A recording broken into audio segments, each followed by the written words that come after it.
Alright, what's up, Gavin? This is what you wanted. This is how we're going to do it. You want to talk about Commedia dell'arte? Well, guess what, Gavin? Today's your lucky day. We're going to talk about Commedia dell'arte today, man. It's a professional comedy that began in the 16th century Italy. And welcome to the YouTube channel, by the way. This is going up on the channel. Make sure you like, comment, and subscribe if you enjoy the video. And for my normal patrons who usually watch my content.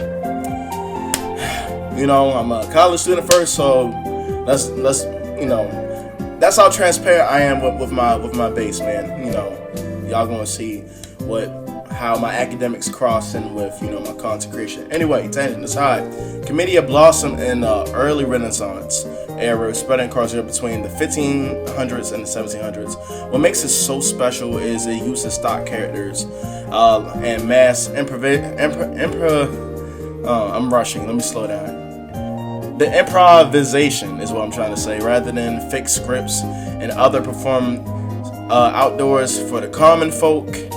In this presentation today, I'm sorry I don't got no slideshow or anything grand like that, but we're going to explore several dimensions: space, social role, masking, and festival routes. That's more than several, but you get the gist. Alright, to show how Commedia had functioned socially as well as artistically. Moving on. Alright, now let's start with the context and the background of it. So Commedia developed when traveling troupes of professional actors formed. They were amateurs. They weren't really like professionals, but they were skilled performers though. Alright, follow me here. Not everybody gotta be a professional to have some skill. Cool. So that's who they were. Alright, so it was usually groups around 10 to 12 people, and the actors would travel from town to town. I'm sorry, this mic is... Alright, sorry, that was bothering me. But yeah, they would travel from town to town performing. The performances offer entertainment accessible to many, bridging social classes, dialects, and local contexts. So first we want to speak about the venue and space. So I'm going to go on Google now, since I don't really have a slideshow, and I'm saying we're going to type in theater spaces or theater style. See if I can find something good. Alright, we're just going to land here. Alright, I volunteer this image as tribute. Anyway, alright, unlike court theater or religious plays, Commedia, let me go back so I can see myself. Commedia was often staged outdoors in piazzas, marketplaces, or other public spaces, in arrays, trestle stages, or simple platforms. Because of the informal venue, performances could reach broad audiences like merchants, artisans, townspeople, but not only the elites. So that kind of goes into how it's bridging different classes. You ain't had to be a specific class. It's more so come as you are type thing. Alright. The informality shaped the style. Minimal scenery, few stage props was needed. Emphasis on actors, masks play a really big part with Commedia dell'arte. And on top of the mask, their physical presence rather than elaborate sets. So the people and the masses what really brought the show of Commedia to life. Alright? So an example would be like the stock scenarios. Rather than fixed scripts, it was made easy for the folks to adapt to performances to whatever public space that they were using for that specific day or show, or whatever the case. Moving on, let's speak about the social function dynamic of it too. That plays a really big part, like the secular versus the sacred. So Commedia was very secular, not tied to religious rituals or moralizing plays. It was designed for entertainment, laughter, satire, and social commentary. Because it appeared to a general audience, like commoners, but just not the least only, as I mentioned before, it bridged social divides and contributing to a shared popular culture across towns. The music kind of threw me off, my bad. Alright, themes were simple and universal, which was love, money, hunger, greed, things people understood that anybody can relate to no matter what your pockets was looking like. You feel me, guys? Cool. Alright, Many plots revolve around a young couple opposed by a greedy old man or meddling parents. Come on, somebody. It's a basic human story rather than a religious or aristocratic theme, right? So, the third dimension is professionalism. So, Mina de Arte, their actors were professionals, not amateurs or occasional performers. Arte referred to their craft, skill, and livelihood. Alright, so they traveled across cities, adapting to different local audiences, dialects, customs, and at times they were invited to courts or patronized by the elites. This shows a link to authority and some institutional support even, while still remaining broadly popular. Thus, Commedia existed in a liminal space, professional theater, but not the elite court, as I mentioned before, or it was really socially noble, but also socially rooted, right? So, the masking now, and the gesture and physicality, one of the defining features of Commedia. The performers were masked, as I mentioned. Let's try to look for an image of Mosh. So we can get that going. Alright, so we got a lot of masks here. We got some stuff going on right here, got some stuff going on right there, right? We're gonna look at a few of these masks. But as I talk about the masks and stuff like that, the characters fell into types, depending on their stock characters and stuff like that.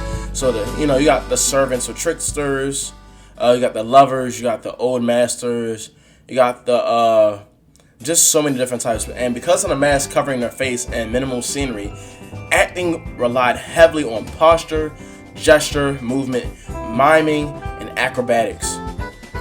Expressive physicality, you may say, right? So, also central was improv. They were improvising. All right, I'm gonna stop trying to say it fancy. They were improvising, and they used a lot of it, right? All right, so they was doing that, and while they was doing improv and everything like that, they use scenarios, basic scenarios called connovatio. And if I pronounced it wrong, I'm sorry. I'm only human. Alright, but anywho, so they was doing that, and they provided entrances, exits, and a broad plot, but the dialogue and comedic bits, or lazi, were, invented live. So, an example that would be like a zany, Arachino might do hunger, sneakiness, or foolishness, and his mask and wild physical gestures made the humor universal and not dependent on its high language. So the mask complemented the performance on top of what they were doing physically, right? Cool. Moving on. Carnival. Festival roots and social commentary play a really big part. It has its roots in Carnival, a time where social hierarchies loosened, mask allowed anonymousness, and the people were from a different social status mixed in. Masking and anonymousness gave performers freedom.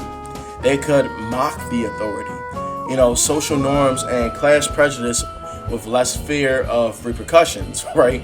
Because they was probably doing all kinds of crazy tortures to them people back then, man. I wouldn't want to be in them times, man. Thankfully we live in a country of freedom of speech. Anyway, moving on. The character of the boastful soldier, or capitano, exaggerated foreign arrogance, making fun of its pretentiousness and the social satire under the mask of comedy. So its legacy, let's kind of go into that. Commedia dell'arte influenced later traditions of theater across Europe, from the comedies of Molière in France to even modern improv. Physical comedy, stock characters based on storytelling. Many of its archetypal characters, the cunning servant, the foolish old man, the star-crossed lover, live on in literature, theater, opera, even modern day film and TV, right? So many of its mask and improvising and body language reminds us how powerful theater can really be direct and physical and connected to everyday people. So, in conclusion, man, Comedia was more than like a comedic art style, man. It blended professionalism, it blended popular culture, social satire, and even theatrical. Hold on, let me switch over. Can you hear me? Perfect. And even like the theatrical innovation, man, by combining accessible venues, improvising, stock characters, man, social commentary. Committee created a vibrant, living theater rooted in everyday life, and understanding comedy helps us see the roots of modern comedy, and the and just popular theater, and we can appreciate both the entertainment parts and the reflects of society. You look at media today. Media today wouldn't be what it is today without Commedia dell'arte really being the pioneer that set the tone and the pace. That's why we have your Seth MacFarlane's, you have your shows like The Simpsons and stuff like that. You got your stock characters. What we see today overplayed and overdone in movies and even some plays as the cliche characters, it started here. Cartoon characters. When you watch cartoons, no matter who is doing a cartoon, Nickelodeon, Cartoon Network, and Disney, the characters always follow the same type of path, and it's amazing how it modernized over time. Nowadays, we have cartoons or even just TV shows where you got the main character, you got the best friend side character, comic relief. You got the love interest now. I feel like one thing that stayed the same was like the very aggressive parental figure, trying not to get grounded, trying not to get in trouble. You got the school bully now. So like these stock characters has definitely evolved over time, man. You got like the really stuck up principal that's always trying to like crack the student. Bad choice. Bad choice of words, but like get them in trouble. All right, look, y'all, that's Commedia dell'arte, man. We're gonna just upload this to the channel tonight. And yeah, Gavin, I hope this presentation was what it needed to be. All A's, please, man. And yeah, if you really like it, like, comment, subscribe. I got some pretty good content on here, some educational stuff. So you should definitely check it out. And if this is y'all first time watching my channel, this should not be a video y'all watching. If you've been watching my channel for a while, I guess I just taught you Commedia dell'arte. So if you're going to college, if you're a theater major or whatever case may be, you're welcome. All right, I said enough. I'm gonna go ahead and end the video. See y'all on YouTube.